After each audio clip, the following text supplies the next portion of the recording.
আসসালামু আলাইকুম। কেমন আছেন সবাই? আশা করছি কাছে দূরে যে যেখানে আছেন সবাই ভালো আছেন এবং সুস্থ আছেন। আল্লাহর রহমতে আলহামদুলিল্লাহ আমিও ভালো আছি। তো সকাল সকাল আরও একটি নতুন ভিডিও শুরু করে দিয়েছি। আশা রাখতেছি আপনাদের ভালো লাগবে।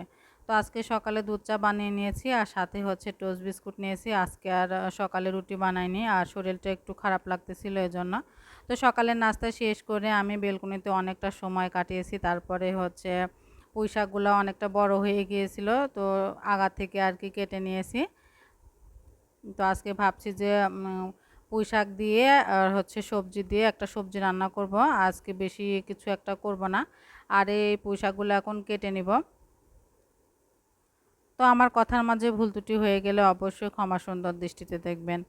আর কিছুদিন ধরে এই যে বৃষ্টি হচ্ছে, একটু করে বৃষ্টি হচ্ছে আবার থেমে যাচ্ছে, রোদ বের হচ্ছে, কি যে একটা রঙ্গ তামাশা শুরু করেছে বৃষ্টি এই অবেলাতে এসে। বৃষ্টির সময় বৃষ্টি নেই, বর্ষাকাল শেষ হয়ে এখন শরৎকালে আর কি বৃষ্টি দেখা দিছে।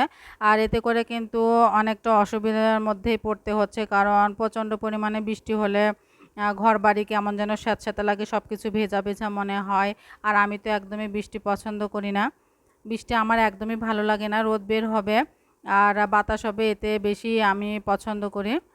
তো এদিকে কিন্তু হচ্ছে অনেকটা কাজ সেরে নিয়েছি। কাজ সেরে নিয়ে তারপরে যে রান্না করতে চলে এসেছি।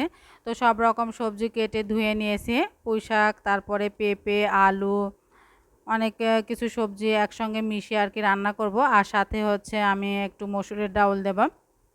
মসুরের ডাউল দিয়ে সবজি রান্না করে খেলে কিন্তু অনেক মজা লাগে। আর যেহেতু পুঁই শাক একদম নিজের ঘরে কোনো রকম হচ্ছে আর কি সার বিষ কিছু দেওয়া নাই, একদমই হচ্ছে অর্গানিক আর কি, এজন্য সবজিটা খেতেও অনেক মজা হয়েছিল। তো যারা আমার ভিডিওটি ফেসবুক থেকে দেখতেছেন তারা অবশ্যই পেজটি ফলো করে রাখবেন, আর যারা ইউটিউব চ্যানেল থেকে দেখছেন তারা চ্যানেলটি সাবস্ক্রাইব করে রাখবেন। তো আমি সবজি কষিয়ে এই যে এখন ঢাকনা দিয়ে ঢেকে দিলাম, আর এর মধ্যে আর ভিডিও করি নাই।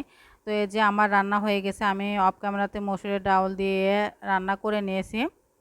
আর এদিকে যে আমার সাফওয়াতের জন্য দুধ জ্বালিয়ে রাখতেছি, কারণ ও সবসময় দুধ দিয়ে ভাত খেতে পছন্দ করে। আর এখানে হচ্ছে খাসির ভুঁড়ি বের করে নিয়েছি ফ্রিজ থেকে, ধুয়ে যে মশলাপাতি দিয়েছি, শুধু এখন পেঁয়াজ আর রসুনটা দেব। তো এখন কড়াইটা আর কি চুলায় বসিয়ে দিব, দিয়ে বাকি হচ্ছে পেঁয়াজ রসুন ছুলে তারপরে দেব। আর ভুঁড়িটা অনেকক্ষণ জ্বালিয়ে আর কি রান্না করতে হবে। আর আমি সবসময় ভুঁড়িটা একদম হচ্ছে আর কি কালো কালো হয়ে আসবে, ওইটাই বেশি পছন্দ করি। তো জ্বালাতে জ্বালাতে আর কি এমন হয়ে আসবে।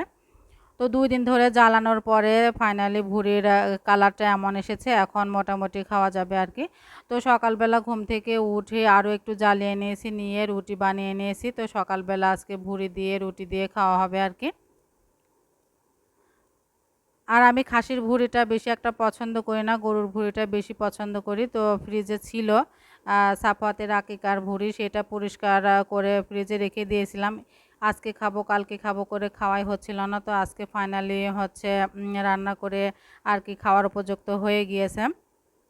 তো আপনাদের ভাইয়া সকালে নাস্তা করে বের হয়েছে, তো এই বাটিতে দিয়েছিলাম। তো ভাবলাম যে আমি ওই বাটিতে খেয়ে নিই, তাহলে আর তেলের জিনিস বেশি একটা বাড়বে না।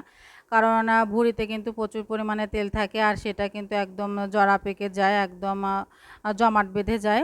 এজন্য আর কি একই বাটিতে খেয়ে নিলাম। তো যাই হোক, খাওয়া দাওয়া করতে করতেই আজকে আমি আপনাদের কাছ থেকে বিদায় নিয়ে নিব। তো আমার ভিডিওটি কেমন হয়েছে অবশ্যই আপনারা সুন্দর একটি কমেন্টের মাধ্যমে জানিয়ে দিবেন। আপনাদের কমেন্টে কিন্তু আমি নতুন ভিডিও তৈরি করার আগ্রহ আমার বাড়বে। আর অবশ্যই আমার ভিডিওটি হচ্ছে লাইক, কমেন্ট, শেয়ার করে দিবেন। সবাই ভালো থাকবেন। আল্লাহ হাফেজ।